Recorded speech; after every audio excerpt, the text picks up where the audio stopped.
Good Thursday morning to you. Welcome into the Nick Craig Show, streaming live this morning on YouTube, Rumble, and X. Don't forget that you can take the show with you 24/7 wherever you are by checking it out in your favorite podcast app. Just search for the Nick Craig Show, whether that's Spotify, Google Play, iTunes, wherever you get your podcasts. Just search for the Nick Craig Show. You can also listen online by visiting the website nickcraig.com. We have got a jam-packed show for you this morning. A lot of movement happening across the state of North Carolina this morning, and we'll be diving into some details on the REINS Act, a very interesting piece of legislation that is being brought forth in the North Carolina General Assembly. It deals with agencies within the government that have incredible amounts of power, make regulation. We'll be joined by Tyler Voigt from Americans for Prosperity here in North Carolina, coming up here just a little bit later on in the program, diving into those details. However, we do start off with some breaking news out of Raleigh this morning as Governor Josh Stein has signed his first bill into law as he is the governor here in North Carolina, and that is Hurricane Helene relief for Western North Carolina. More than $500 million in new relief aid is heading to the western half of this state, a cash injection intended to boost rebuilding efforts in the region after, of course, that devastation that we all saw play out in September. Stein signed this into law last night around 7 o'clock. It did pass the Senate yesterday during the day, and Governor Josh Stein said, quote, "Urgency is driving us so much that when these guys passed the bill this afternoon, I asked them, could they come over tonight? I didn't want to wait until tomorrow to sign this bill because it's that important." So this $524 million that was moved through the House, moved through the Senate, and signed by Governor Josh Stein last night is aimed to kickstart rebuilding efforts, specifically looking at homes, farms, and private roads in the western half of the state. It also has money for a tourism campaign, which, as you're well aware, is one of the main drivers of the western North Carolina economy, as well as funds to help local governments rebuild their downtown business districts. Stein, at the signing ceremony last night, had some additional comments about it. This is what the governor had to say. Beneficiaries from their good work. There are members of the Western delegation here. There are members of the Governor's Advisory Committee on Relief for Western North Carolina. You'll see a number of law enforcement representatives here as well. These are folks that the folks out west didn't have time to come down the mountain, but these are law enforcement leaders in the Piedmont and in the east who, after the storm, sent their folks out west to help their neighbors. And so let's thank these leaders in law enforcement.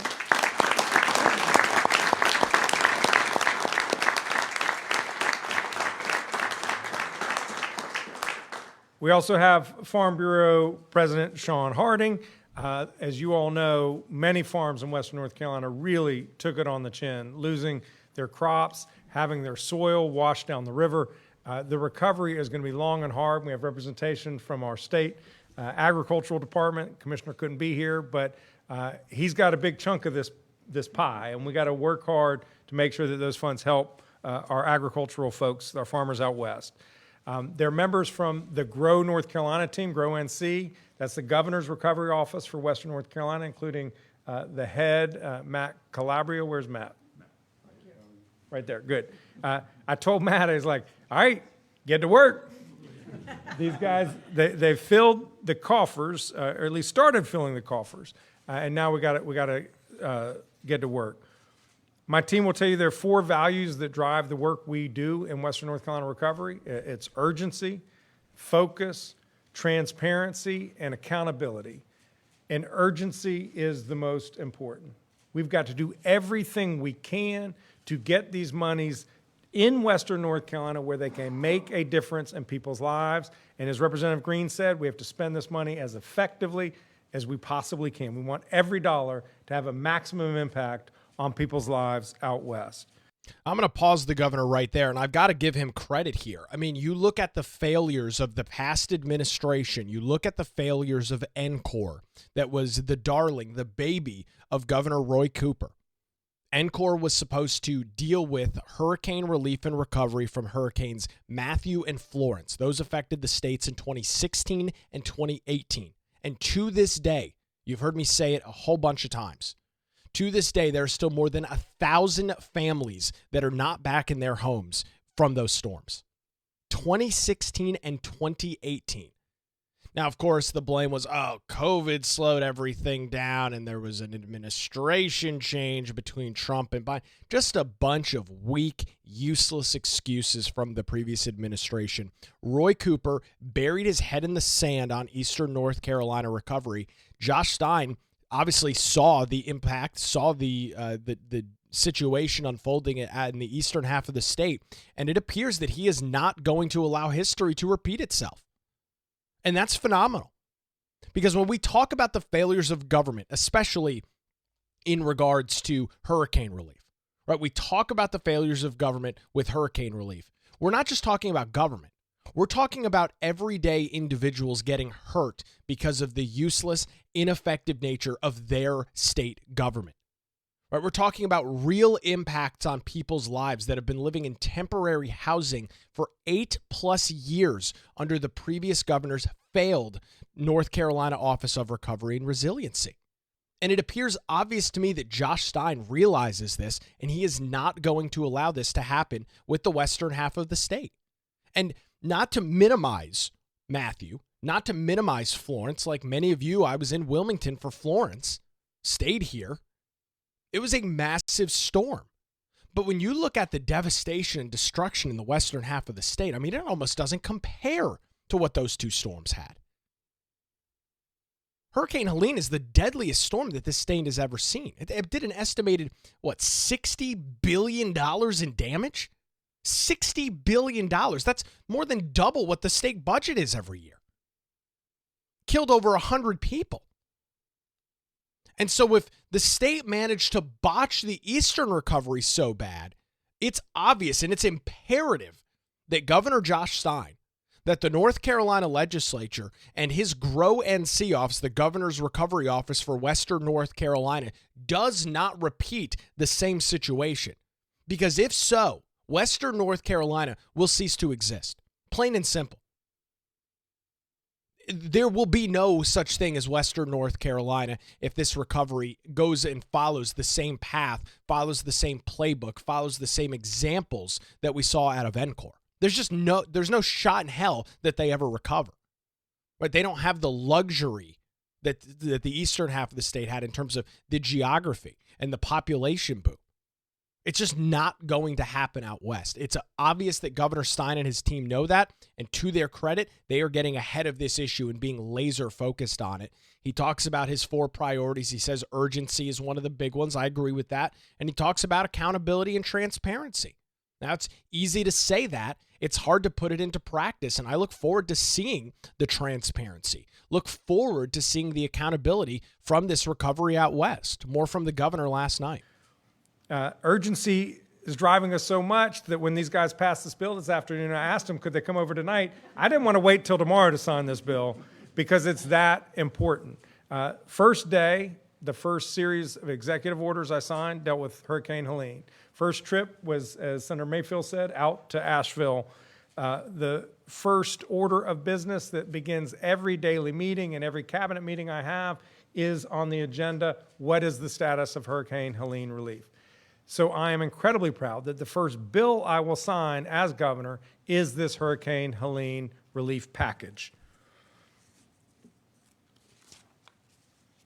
This bill shows that when we work together, we can get really good things done for the people of this state.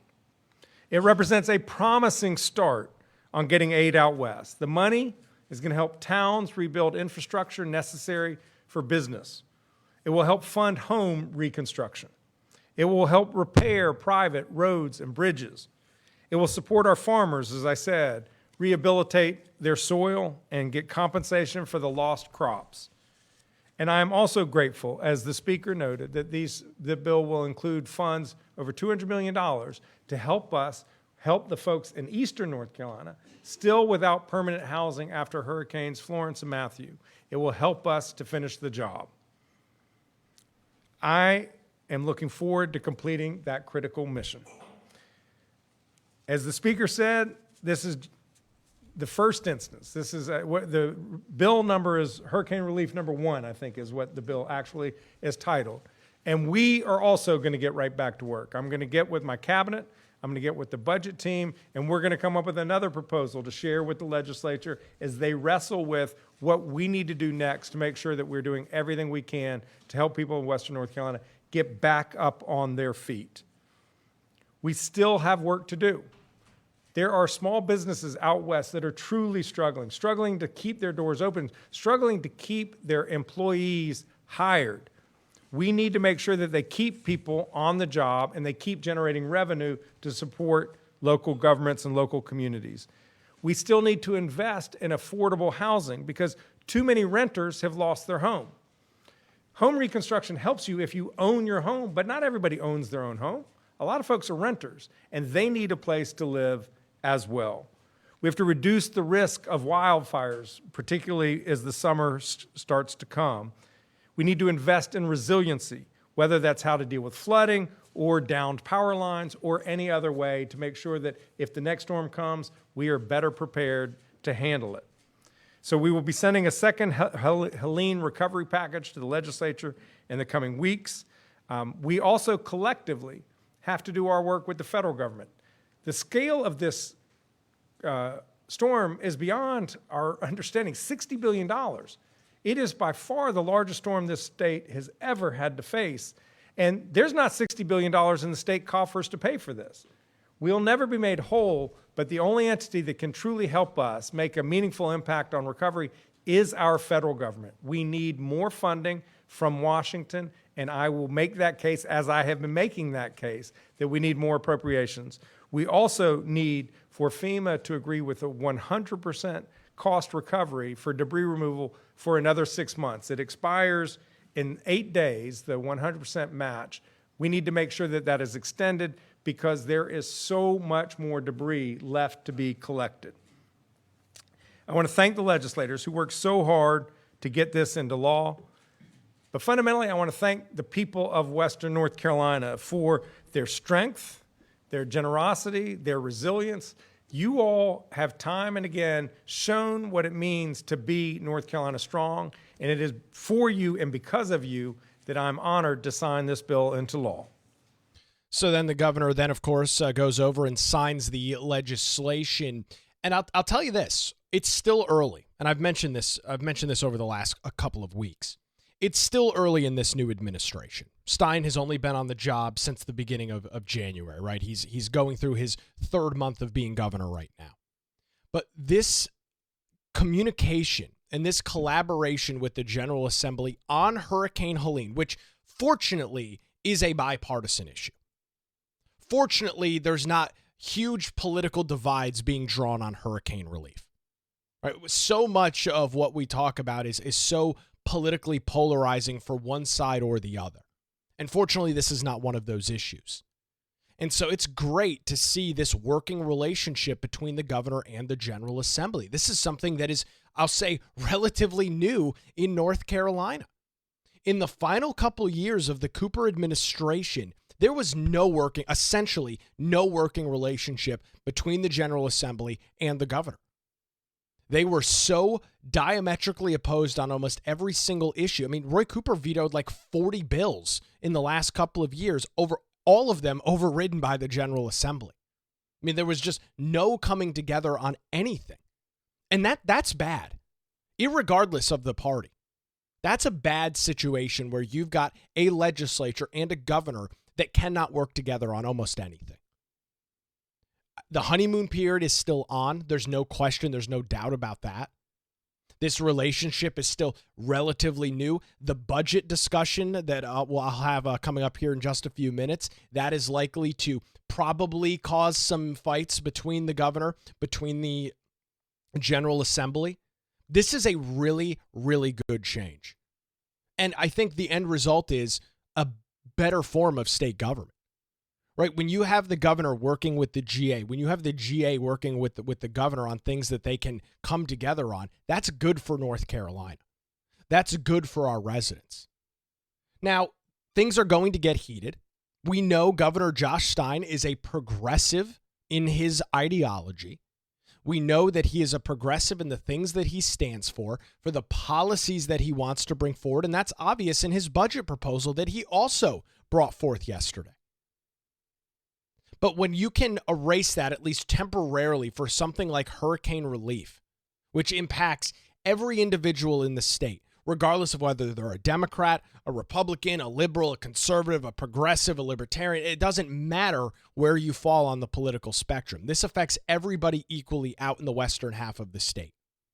When you can erase that, when there can be a joint bill signing like you saw last night with Speaker Destin Hall. Phil Berger, I don't think was there. It was obviously relatively last minute. But when you've got the Speaker of the House there, when you've got the governor there, when you've got leaders within the administration there, that is a good thing for North Carolina. So I've got to give the governor credit. I've got to give the General Assembly credit. This is a very tough issue for them to deal with. You are talking about a $60 billion storm that is going to tie up billions of dollars that North Carolina was not planning to spend. Now, fortunately, over the last decade or so, Republicans in the General Assembly have done a phenomenal job cleaning up the state's finances. They have done a remarkable job balancing the budget, cutting taxes, and increasing spending. They've been able to do all of those things in unison. I'll remind you, 2007, 8, and 9, under a 100-plus years of Democrat control in the GA, under Democrat Governor Bev Perdue, the state was buried in debt. The state was furloughing teachers, furloughing individuals, state law enforcement officers, members of SHP, because they didn't have any money. The state owed the federal government hundreds of millions of dollars. The financial status of this state was abysmal. Taxes were sky high. There was an unfriendly business climate. North Carolina 10, 12, 15 years ago was a very different state. The political makeup was incredibly different. The financial standing was completely different. It was a rough time in North Carolina. That was after 100-plus years of Democrat control in the legislature, almost exclusively. Fortunately, the GA has spun that around, and it's put North Carolina in a position where we can handle something like Helene. As the governor noted, we're never going to be whole on this. There's no argument about that. The state was not anticipating allocating at this point. The state has allocated over $1.5 billion for hurricane relief. $1 billion last year before the end of 2024, 2 different relief packages there, and then another $524 million over the last couple of days in the GA. $1.5 billion. That would have not been possible 12 or 15 years ago. That would not have been possible because the state didn't have the money. There was nothing in reserves. There was no rainy day fund. There was no extra money. To allocate that money, the state would have had to make major cuts and likely would have had to lay off employees or furlough employees to set aside that money, to make that money available. That's not the case anymore, and there's one reason for it. Fiscal conservative policies out of our General Assembly. So while the governor should take credit, as he should, for the success in this legislation, we've got to look back as to why this is possible. And it's because of strong fiscal policy. Good governance coming out of the General Assembly. Do not let that be lost on you as this continues to take place. Many other states would not be in the same position that North Carolina is right now. They would have no ability to fund this stuff internally. They would be begging and pleading and waiting on the federal government to send that money. And will the federal government kick in? Absolutely. Will the federal government allocate likely tens of billions of dollars to the storm? Yes, that's the plan. That's what's being discussed right now. But as we know, unfortunately, the slow wheels of the federal government, things take forever. They take forever. And when they are available, they come with red tape. They come with all of these strings attached. They come with incredible amounts of bureaucracy. That's an issue because, as the governor noted, urgency is the key. This storm happened in September of last year. Seems like it was forever ago, but it was somewhat recently.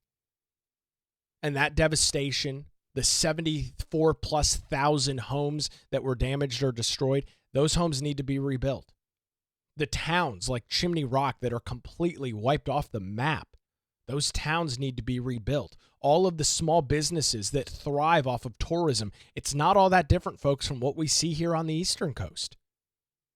It's not all that different than the booming population that Wilmington and Brunswick and Pender County see and will begin to see starting here in the next month or two and going through the rest of the summer. So many of our local and small businesses thrive because of the influx of cash that they get during the tourism season. And it's no different out in Western North Carolina, except it's a different time of the year. It's the fall, winter, and spring months where Western North Carolina shines, where so many individuals travel to the western half of the state to enjoy the sights, enjoy the views, enjoy all that Western North Carolina has. Now, I was fortunate to make a trip out there like 3 weeks before Helene. Was over in Burnsville on a camping trip, and what a remarkable area. Went to the top of Mount Mitchell. I mean, what a cool place to visit. What a cool place to be. It's not going to be rebuilt automatically. The money has got to be there. The effort has got to be there from state government, and big time, the accountability and the transparency has to be there. We cannot repeat our mistakes of the past when it comes to hurricane recovery. The state literally cannot afford it. Western North Carolina will cease to exist if we don't handle this correctly. The steps are being taken. Good bipartisan leadership is happening between the GA and the governor's office, between GROW NC and the legislature. Things are going to get contested. Things are going to get heated. No argument about it. Things appear, and appearance is an important part of it, but rubber meets the road. It's a different story. It appears that things are heading in the right direction right now. This is very good news for our state, and hopefully lessons were learned from the past. Hopefully the past failures of this state have been corrected and moved forward. That is great news. So we'll continue to keep an eye on this just to kind of keep you up to date where things are likely to head. The next influx of cash, the next hurricane relief bill, if you want to call it that, is likely to come through the state budget. That is where this is likely to take place.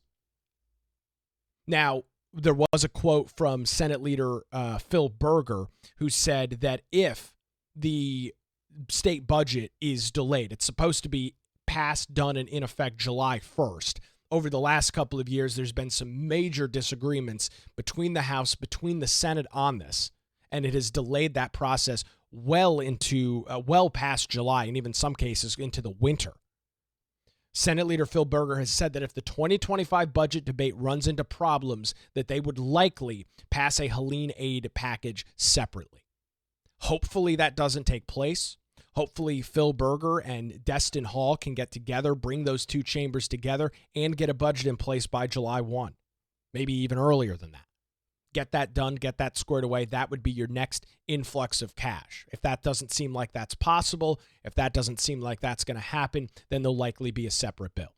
So at least for the time being, $1.5 billion, more than $1.5 billion doled out by the General Assembly. Federal money should hopefully begin flowing over the next couple of months. You heard there's some comments from Stein over the next 7 days. The 100% reimbursement from the federal government is set to run out. I'm not sure that's going to be extended. The federal government has got major financial issues that they're dealing with right now, and I don't know if they can justify that kind of cash. I don't know if they can justify another 6 months of 100% reimbursement on cleanup. I don't know if that's feasible. So there's still going to be a lot going on, but at least from the state allocation standpoint, we appear to be done at least for right now. Things will probably start kicking back up over the next couple of months. But right now, the money is set out, and that's when the accountability and the transparency pieces come into play. All right, it's one thing to allocate the funds. It's one thing to set the money aside for it to be spent. It's another thing for it to be used and spent effectively. And that's what I'll be keeping a very close eye on right here. We'll continue to bring you the news and analysis of that right here on the Nick Craig Show. Turning to some other statewide news this morning, a sheriff across North Carolina is in violation of North Carolina law. A press release from U.S. Immigration and Customs Enforcement, ICE, reads as follows.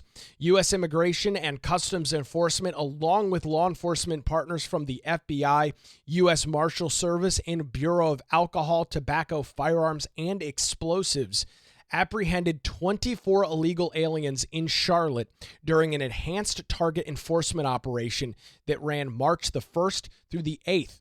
Charges for those arrested include 13 aggravated felonies or other violent offenses, 3 illegal firearms or weapon offenses, 2 MS-13 gang member affiliation cases, 1 assault on a federal officer, 5 property crimes, and 11 DWI charges.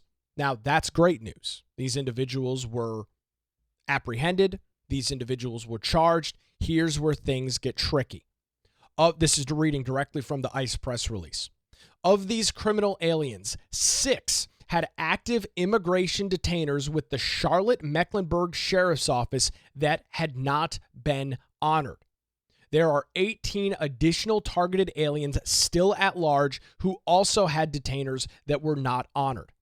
ICE has been unable to locate these individuals, and they remain at large and pose a potential danger to the community. These aliens could have been safely and effectively transferred into ICE custody if the detainers had not been honored. This brings forth the Mecklenburg County Sheriff, Gary McFadden, one of just a handful of sheriffs in North Carolina that was not complying with state law in regards to them working with the federal government, specifically working with ICE, U.S. Immigration and Customs Enforcement, to honor those detainers. The North Carolina General Assembly passed legislation to mandate that all 100 county sheriffs across our state work with ICE. There is a law on the books dealing with this issue. And for whatever reason, the Mecklenburg County Sheriff is not honoring those requests. He is in violation of state law this morning. ICE calls it right out in their press release. That, again, these aliens could have been safely and efficiently transferred into ICE custody if the detainers had been honored. Not only should the detainers have been honored, but they are legally required to be honored under the state government. House Bill 10 does exactly that. Now, I don't know what's going to happen as a result of this. The law is on the book. I don't know what the ramifications are, what the consequences, what the penalties are. I'll just tell you flat out what I think about it. I think the Attorney General, who of course is a Democrat, so this is never going to happen, but I think the Attorney General needs to march his happy ass down to Charlotte and arrest the sheriff. I think the sheriff, the Mecklenburg County Sheriff, and Gary McFadden needs to be charged and arrested. He is absolutely publicly in opposition and working against state law. And there's no place for that. The General Assembly very clearly passed legislation to compel sheriffs to work with ICE on federal detainers. There was no ifs, there was no ands, there was no buts. It was explicitly clear as to what needed to be done.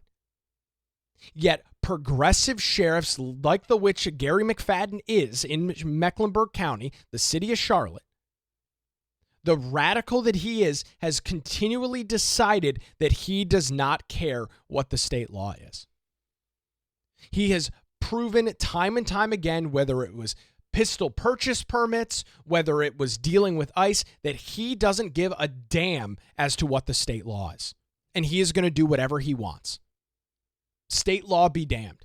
The General Assembly be damned. The safety and citizens of residents in and around the Charlotte-Mecklenburg area be damned. He doesn't care. That's a major, major problem. Now, this press release came out on the 18th. I believe it was posted on the night of the 18th.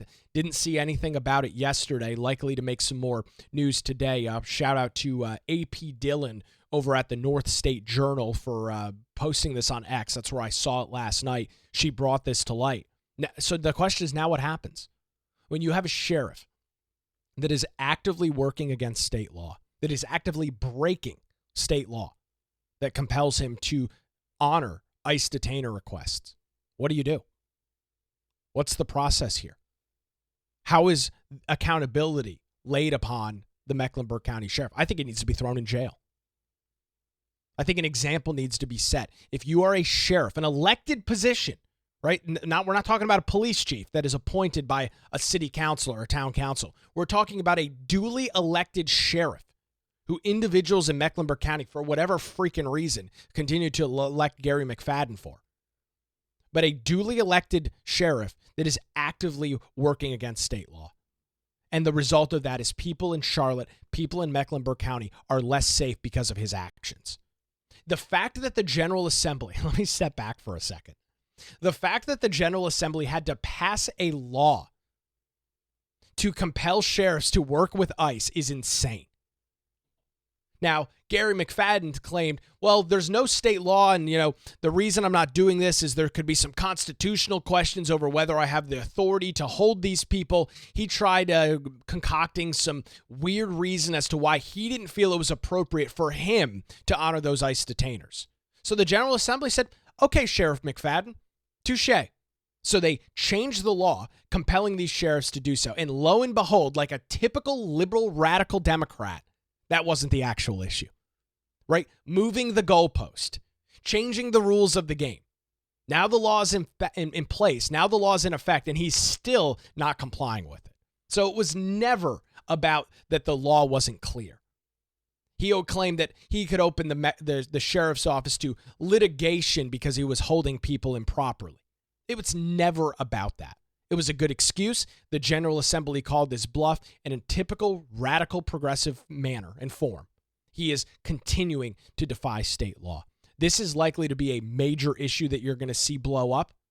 I'll keep an eye on it, and we'll see what happens.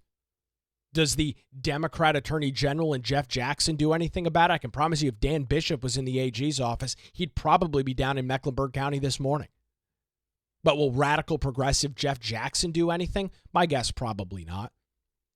And so then it's going to cause the General Assembly, I guess, to have to rewrite legislation once again and put in, if you don't comply with this, you're going to be thrown in jail. I don't know what they have to do. The law is as clear as could possibly be. You have to honor federal detainer requests from ICE.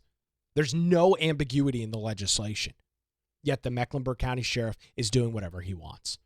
This is a major problem that is making our streets less safe, and it's a major problem that has people questioning the safety and security of the communities in which they live, where I will note they deserve to be safe from individuals who are illegally in these countries. 13 aggravated felonies, 3 illegal firearms or weapon charges, 2 MS-13 gang members, 1 assault on a federal officer, 5 property crimes, and 11 DWI charges. All of that against 24 individuals. These are not individuals that you want in your community. These are not individuals that you want in your neighborhood. These are dangerous, violent gang members. And the Mecklenburg County Sheriff says, who cares? Let him back out on the street. That's exactly what happens.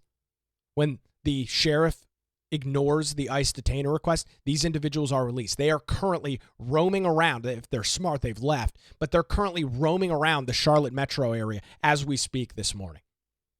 What a slap in the face to the law-abiding citizens of Mecklenburg County and the city of Charlotte. Shame on Gary McFadden. What an awful representation of North Carolina.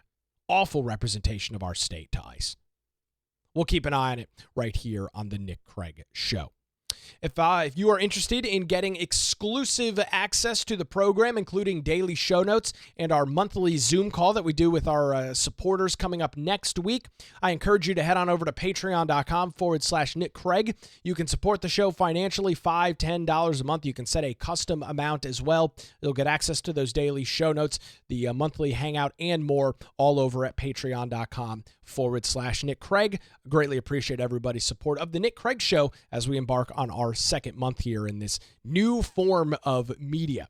We've got a lot more news to get into, including Governor Josh Stein's budget proposal, Trump signed to set an executive order in regards to the Department of Education.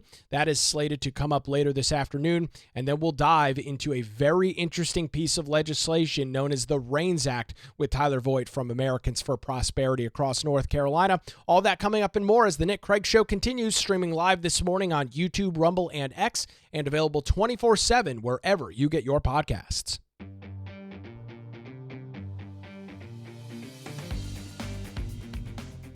A jam-packed Thursday edition of the Nick Craig Show. Welcome back. Streaming live on YouTube, Rumble, and X 24/7, wherever you get your podcasts. Just search for the Nick Craig Show in your favorite podcast app.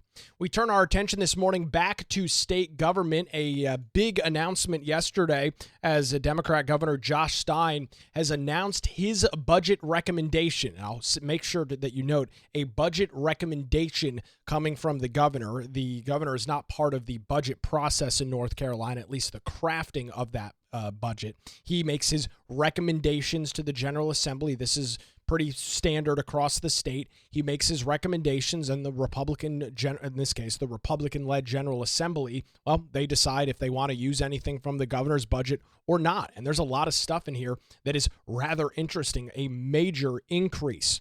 According to fiscal policy analyst over at the John Locke Foundation, Joseph Harris, he says, Governor Josh Stein's budget proposal recommends spending $33.6 billion in the fiscal year 25-26, or an increase of 6.3% from last year's total, which was $31.6 billion.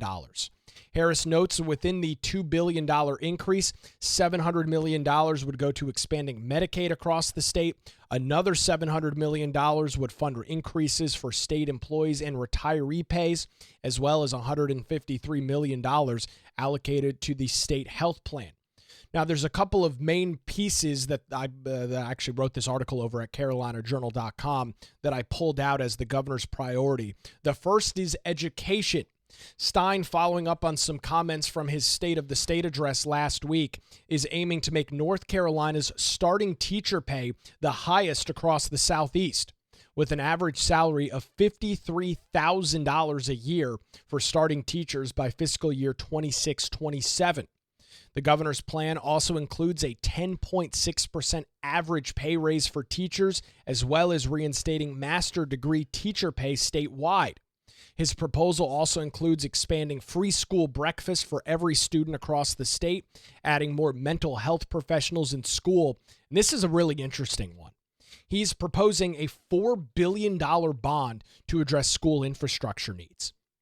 This has been interesting to watch, right? There's obviously capital expenses and expenditures within the school districts are high.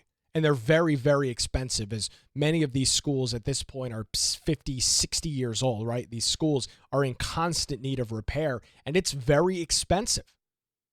Very, very expensive. And most of the time, those capital expenses are coming from local governments. But your local county commissioners are the ones that have to go forth and cover the expenses on that. Now, here's the governor last week when he brought this up during his State of the State address. This is how he laid out this $4 billion bond, which would be on a ballot if it goes forward for North Carolina. Take a listen to the governor. Our students also need safe and well-built schools. Unfortunately, too many of our schools are overcrowded or use trailers or have old leaking roofs and broken heating and air conditioning. It is 2025. We should not have to send kids home from school because the heat doesn't work. We need safer, healthier, and more modern schools.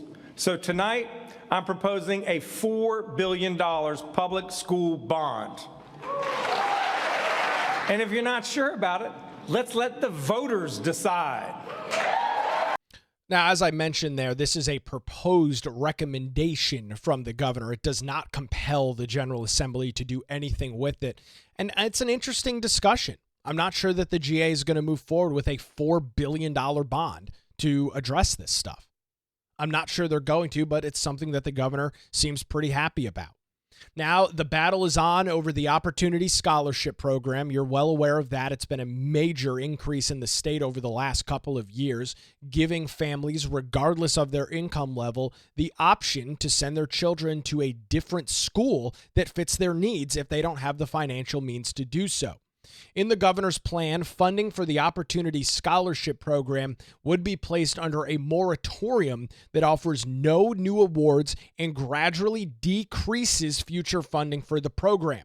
That, of course, puts Stein at odds with state law and with Republican lawmakers who have expressed interest in fully funding the program going forward. Now, last year, more than 55,000 families sat on the wait list for OPS, the Opportunity Scholarship Program, until lawmakers voted and successfully allocated more funds to it. Joseph Harris from the John Locke Foundation said, quote, Stein's budget aims to increase pay for teachers and funding for public education at the expense of reducing funding for opportunity scholarships. That is going to be an issue. I was just talking earlier about the current relationship, which seems pretty good between the governor, between the legislature. If there is an issue that breaks them apart, it undoubtedly will be the Opportunity Scholarship Program. Republicans are laser focused on school choice, as they should be. Right? There's this weird concept from the left that the only way your child can get an education is by sending them to a public school. And if the public school doesn't work for you, well, then you're SOL. You shouldn't have an option. We don't want you to have the ability to send your kids to a private school.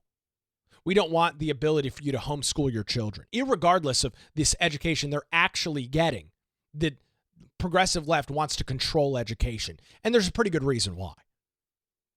The public education system is the best tool that they have for indoctrination. The public school system is the best avenue they have to take young individuals and feed their minds with wacky, radical, out-of-control leftist ideology. They have done a masterful job, that them being the Democrats, they have done a masterful job using the public education system to push forward their agenda, to push forward their radical, crazy liberal ideas. They started at a very young age in the public school system, and they've done a masterful job at it. The Opportunity Scholarship Program is an area in which, well, they don't have that same ability, right? Because when you send your kids to a private school, well, they're no longer going to jump into the crazy partisan nonsense, or most of them don't, that you see that unfortunately play out in the public school system. Stein, just like his predecessor Cooper, very much against the OPS program. The Republican General Assembly seems hell-bent that they're going to keep it going forward. That's probably going to be a major issue. Turning to workforce development, the governor advocated for expanding access to free community college in high-demand fields, also proposing a $20 million investment in apprenticeships and work-based learning programs. So that's what he wants to do on workforce development. In terms of childcare and early education, his plan allocates over $630 million reoccurring per year to increase childcare subsidies, as well as expanding NC pre-K by adding 1,000 seats and establishing a summer learning program to help pre-K graduates transition into kindergarten.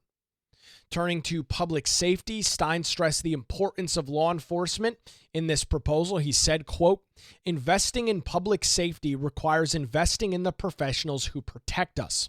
Law enforcement officers put themselves in harm's way to keep our communities safe, but widespread vacancies in law enforcement make it harder for them to do their job. His plan increases law enforcement salaries with hiring bonuses to attract new officers, invests in the fentanyl crisis response by adding new drug agents and financial investigators, provides body cameras for all field-based state-level law enforcement officers, as well as funding 330 new school resource officers. Here are some other budget items that were included in the governor's proposal. Some pretty big ones here. $530 million annually in tax relief, including refundable tax credits, one for working families, the other for child-independent care, and the third an additional child tax credit. This second bullet point is a big one. Freezing corporate and personal income tax rates. There is currently law on the books in the current budget proposals and the current budget, both the personal and corporate income tax rates are proposed to continue to decrease. The corporate tax rate is set to completely evaporate over the next couple of years. Personal income tax rate continuing to drop. Governor Stein's proposal says stop all those decreases. Keep the tax rates where they are right now. And it makes sense. He's asking to spend an extra $3 billion, a 6.3% increase in his budget. He's going to have to pay for it. And the way you do that, well, you stop lowering people's taxes. So that's a major issue that he is also, once again, going to likely break with the General Assembly on. He wants to expand Medicaid growth, invest $500 million for disaster relief, increase unemployment benefits, raising the maximum weekly payment to $470, as well as deal with some housing issues, $15 million annually for affordable housing loans, and $35 million via housing finance agency programs. So that's the governor's proposal. It is a lengthy one. I went through it yesterday. It is a whopping 261 pages, as I had the coverage over at CarolinaJournal.com yesterday. It is nothing more than a proposal. As I mentioned, the General Assembly is not compelled to do anything that the governor recommends. Will they take some pieces out of it? Probably. You can have parallel thoughts, and I'm sure the GA is in favor of some of the same things that the governor is. So you'll likely see some of the governor's recommendations make their way into a potential final budget that is brought forth by the General Assembly. But I would suspect, and I think I can say with pretty good confidence this morning, that a vast majority of the governor's recommendations will not end up in final budget talks. A vast majority of what the governor wants is likely not to move forward, at least in what the Republicans propose. And that will, of course, bring the major battle coming up in the summer of this year.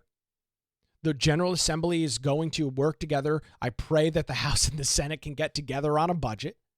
And then it's going to beg the question, what does Governor Stein do? Does he veto the budget and then let it go back for a veto override? Who knows? It's going to be very interesting to follow, and it's really where you will see if there's going to be major breaks between the governor and the General Assembly. The budget is a great opportunity for that to take place. Now, as I noted, the Republicans are not compelled to do anything, but they should look at it, and if there's some good ideas in there, they should take it. But some of these radical things that are in there, like stopping the Opportunity Scholarship Program, like pausing tax rate decreases for North Carolinians, that stuff's not going to pass. Now, the governor's got to do his bidding. He's got to do his part. He's got to, do what his party wants him to do and follow through on his ideology and the things that he stands for, the things that he ran on in his campaign. He's got to do that. And so this is nothing new, but it was a very interesting proposal. You can read the story this morning over at CarolinaJournal.com, and if you're so inclined, you can scroll through the 260-plus page budget recommendation from Governor Josh Stein yesterday. It'll be interesting to see. I have not seen any reaction from Republican lawmakers. Maybe we'll see that in the coming days and weeks. If so, and if it's interesting or something worth talking about, we'll bring it to you right here. There's been some major legislation moving forward in North Carolina. It's known as the REINS Act, and Tyler Voigt from Americans for Prosperity joins us to discuss those details this morning. We are tracking some new legislation out of the General Assembly this morning as it deals with rules and regulations coming out of the executive branch of state government. To get some additional details on that, it's my pleasure to welcome Tyler Voigt from Americans for Prosperity across North Carolina to our airwaves this morning on the Nick Craig Show. Tyler, thanks for the time. Walk us through the REINS Act. That was a big press conference earlier this week. Why is it relevant to regular, everyday citizens across North Carolina? Yeah, Nick, thanks for having me. So basically, it's no surprise to anybody. It was a large talking point through the election last year. There is an entrenched bureaucracy in the United States of the federal government and the state government. The North Carolina is no exception to that. And this bureaucracy is creating rules that impact North Carolinians every single day, whether that means new regulations on things. And each one of those rules, when it's created by this bureaucracy, by this rulemaking body, has a price tag. Now, most North Carolinians, they never see that. They never hear about it, but they do pay for it in lots of different ways and lots of different, in just a plethora of different rules. I think there's about 111,000 rules on the books right now that are impacting folks. So you guys are paying for it. North Carolinians are paying for it. And it's kind of AFP's view and a lot of members of the General Assembly's view that when these rules hit a certain financial impact, which is set at $1 million a year, that should really not be taking place with unelected bureaucrats who oftentimes their bosses aren't even elected. They're making these laws that are impacting North Carolinians financially every single day. That should not be rested with them. That should be rested with people who are accountable to the voters, and that is our General Assembly, our State House, and our State Senate. So we've had champions who have been really excited about this legislation, and Alan Chesser's kind of taking it by storm in the House, and that's what we saw on Tuesday was his press conference talking about the introduction of this bill and how this is going to be a priority for us to get passed in this session. Now, of course, as we look at North Carolina politics, the dynamics are a little bit different now. It's still a Democrat governor, however, a brand new governor in Josh Stein. Republicans do hold majorities in the House and the Senate. Tyler, is this a bipartisan situation? Is this something that just is pretty much only being run by Republicans? Where's this breaking amongst party lines? Yeah, so it's a strange bill because we are in a very polarizing time, and it's North Carolina is no exception to that. However, we ran some polling this year. We were in the field last week that showed that this is an 80-20 issue among voters. 75% of Democrats support this issue. It is an issue that is overwhelmingly supported by the public. We've seen multiple states across the country, including South Carolina, where it's got just large Democrat support in their state houses. We're very much hoping that we see the same in North Carolina as this kind of goes through the progression. Right now, we have a lot of co-sponsors on it. We'd love to see some Democrats come out, speak in favor of this. I mean, they understand the need of accountability too. They understand it as well as both sides, Republicans and Democrats. They want to see if these rules are impacting North Carolinians in the way that they are, which is over $1 million a year. Really, again, this should be in the legislature.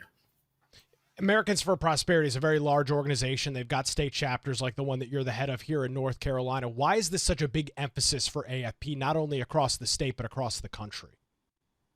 Yeah, I think we saw that the country has moods, and in the last couple of years, they were in the mood for school choice. They saw this large problem in schools, and we overwhelmingly saw states across the country pass reforms that empowered parents. Now we're seeing that there is this unelected bureaucracy, and this was brought to light through the election last year. President Trump talked about it quite a bit, and it's really kind of come to the forefront. So I think now is the time when people are really talking about how bureaucrats are controlling their lives in ways that they're not elected. So we've seen that. I think other state chapters have seen that. Other organizations have seen that. Like the Goldwater Institute, John Locke Foundation is supportive of this. They've been working on this for a long time. Our partner organization, the Libre Initiative, which talks about how this is impacting Hispanics in North Carolina. Everybody's kind of seen this inflection point where the Overton window has moved to where the citizens really want accountability in their governance. So I think that's why we've seen state chapters of AFP pushing this across the country. And that's why we've seen states prioritizing this. And again, this is a bipartisan issue. This is a common sense, good governance issue, excuse me. I want to go back just a couple of years. It was a major decision up in Washington, D.C. The United States Supreme Court ruled on the Chevron doctrine, which I know is not the exact same situation as the REINS Act, but that was a major blow to the federal bureaucracy in Washington, D.C. as it related to agencies and their essential ultimate rulemaking ability that they had, where they could make any rules they wanted and you couldn't sue them for it. They were the truth setters of whatever rule that they set. That faced a major blow in Washington, D.C., had a huge impact. I see kind of some parallels between that and the REINS Act here in North Carolina. Yeah, absolutely. The principle is almost exactly the same. Is we want accountability. We don't want people who are sitting in dark, smoke-filled rooms making these decisions that are impacting our pocketbooks, impacting our lives, impacting what jobs we can get, what kind of career paths, what our hobbies are. We want the freedom to do that. And if we don't see that, then we have people we can hold directly accountable, and that's our legislature. So going through this process here, there's been a bill introduced in both the House and the Senate. Have we heard any comments from Governor Josh Stein, whether he would be in favor or not of this legislation? It would ultimately make it to his desk for a signature or a veto. That's right. Any ideas as to what he's thinking on this? That's right. And not only would this legislation make it to his desk for a signature or veto, but so would all of these new rules after they get passed through the General Assembly. This is actually the first time that the governor would have a seat at the table in the rulemaking process. He's able to see rules that come through, and if he doesn't like them, he can veto them, even if they've been approved by the General Assembly. So it's something that we hope the governor sees as expanding, just expanding it greater to a completely accountable body of elected officials, himself included. And while he hasn't said anything on it yet, we're hopeful that he's going to support this and see what kind of common sense, good government bill this is. Tyler, tell us a little bit about Americans for Prosperity in North Carolina, what you guys are doing, some of the other emphases and projects that you're working on. Yeah, right now. So the REINS Act is our largest focus. We are knocking doors across the state. We are making phone calls. On Tuesday, we brought activists in. AFP did, the Libre Initiative did, our partner organization. This is our biggest focus of the year, but we're also working on, we want to see Certificate of Need repealed as well. That's continued to be a priority for us. And then just general good governance from the General Assembly, which we've seen for the last 10 years, which has lowered our tax burden and put us in a really strong financial state, a state that when we have disasters come, they're prepared for these disasters. There's money in a rainy day fund that can help alleviate some of the pain. We want North Carolina to continue down the path of strong governance, of financial sanity, which we haven't seen across the country. We've seen states like California, New York spend themselves into oblivion, tax themselves into oblivion, and there's a reason they're all coming here. So we want North Carolina to continue down the path of good governance, of financial sanity, work towards keeping taxes low. We're working on that every day. But again, our main focus is passing this REINS Act this year. If you want to learn more, you can go to reininc.com, find a whole bunch of information about it, what we're working on, our events, and how you can get involved. Tell folks where they can follow you on social media and keep up to date with everything going on AFPNC. Yeah, you can follow AFPNC at AFPNC. And I believe mine is at Tyler J. Voigt on X. A great update this morning. Tyler Voigt from Americans for Prosperity joins me this morning on the Nick Craig Show. Great information there from Tyler. You can see the website right here. This is a letter that they've got over at AFP, the American for Prosperity website, in talking about the REINS Act. You can go on there, fill out your information, and encourage legislators in the General Assembly to move forward with the REINS Act. And really, I hope it came across in the interview, the monumental change that this legislation could have for North Carolina.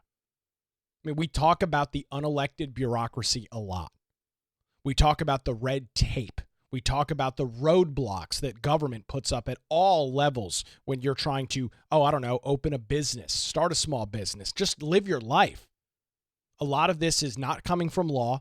A lot of this is not starting in the North Carolina General Assembly. It is coming from unelected bureaucrats and state agencies. And the REINS Act would simply state that if you're going to impact people's lives, if you're going to have over $1 million worth of economic impact over a year, 12-month period of time, then that needs to go through a stricter process. The unelected bureaucracy was not put there to generate legislation. That's what our lawmakers in Raleigh were elected to do. We elect them every 2 years in the House and the Senate. We elect a governor every 4 years. Those are the individuals that are responsible with laws, not unelected bureaucrats. This is a major piece of legislation. Appreciate Tyler's time this morning. Appreciate Americans for Prosperity for leading the effort on that. I'll have a show note. In the show notes, I'll have all the links that you could possibly need to get more details on that. That'll be available for members over at patreon.com/Nick Craig, where you can support the show and get access to those daily show notes. Patreon.com/Nick Craig. Well, we've got some major news that is expected to come out later in the day today. President Donald Trump is expected to sign an executive order today to close the Department of Education, fulfilling a years-long pledge to dismantle the federal agency, according to officials in the White House.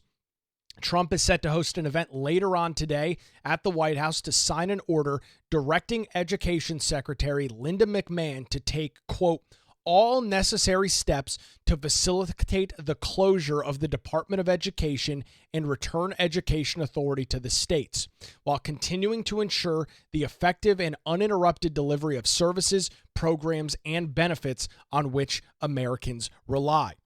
The USA Today first reported that Trump will sign the order formally closing the department does require an act of Congress, but even without formally shutting it down, the Trump administration could effectively make it nearly impossible for employees to carry out their work as it has been done with the U.S. Agency for International Development, USAID.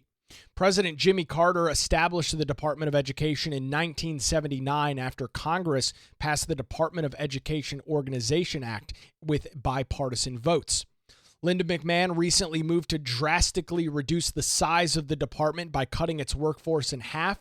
She called the job terminations the first step towards shutting down the department. McMahon said last week in an interview with Fox News, quote, "That was the president's mandate. His directive to me clearly is to shut down the Department of Education, which we know will have to work with Congress to get accomplished." McMahon similarly vowed at her Senate confirmation hearing to work with Congress to advance Trump's plan to dismantle the department. She telegraphed in an email to employees this month that major changes are coming. She wrote in part in the email, quote, "Our job is to respect the will of the American people and the president that they elected, who has tasked us with accomplishing the elimination of the bureaucratic bloat here at the Department of Education. A momentous final mission quickly and responsibly." The Senate did confirm her in a 51-45 vote. Surprise, surprise, no Democrats voted for her confirmation. So the question that's being asked, I think, is a pretty simple one. Can the Department of Education and all of the things that they fund, all of the things they support, can that information, can those programs, can that be done by the states? And I think the answer is pretty clear. Yes. States already have a major hand in education. North Carolina is a great example. It's over half of our state budget every year funds education, whether it's K through 12 education, whether it's the public university system, whether it's the community college system, which is very effective across the state. All of that is done at the state level. It's literally half of our state budget. It's a massive amount of money. And as I understand it, and we'll learn more from the president today, we'll likely get some additional comments from the secretary and Linda McMahon as well. The federal government needs to get out of education. Now, they can continue to fund it, and they should continue to fund it. But the Department of Education, similar to proposals that we've heard about FEMA, needs to do nothing more than allocate resources to the state. There is no reason that unelected bureaucrats in Washington, D.C. should be making decisions about how your child is educated. I don't know how I can say it any more succinctly. Tell me how a unelected bureaucrat somewhere within Washington, D.C., inside the Department of Education, knows what's best for your child's education. It just explained to me how that person is the best for your child's education. It doesn't make any sense. There's no justification for there to be so much federal control over education, and there's a crap ton of it. When schools receive money from the federal government, which they almost all do, at least public schools, it comes with red tape and bureaucracy.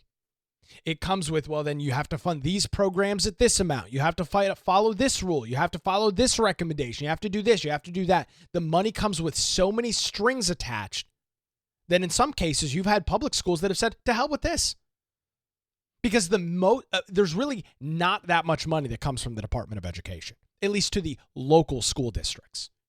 In the grand scheme of their funding, vast majority is the state and local. The little chunk of that pie that comes from the federal government isn't that much. Now, it's, depending on the school district size, it's still millions of dollars a year, sure. But when you're talking about school districts that operate on $100+ million budgets, it's a relatively small chunk. And some school systems have said, no, we're done with this. We're done capitulating to the Department of Education to receive $3.5 million a year. We'll get the money elsewhere. That just shouldn't exist. And same thing at the state level. When the Department of Education gives money to the state to conduct education, it comes with strings and rules attached to it. And there's just no reason for it. We know that education works better when the decisions are made as close to the child as possible. And state government, which are elected by the individuals, right? We elect our General Assembly, as I just mentioned, every 2 years to the House and to the Senate. When those decisions can be made at the state level, and then even more decisions can be made at the local level, from your local school boards, from your county commissioners that fund education throughout the state and all 100 counties. That's a good thing. Right? You want more local control on education.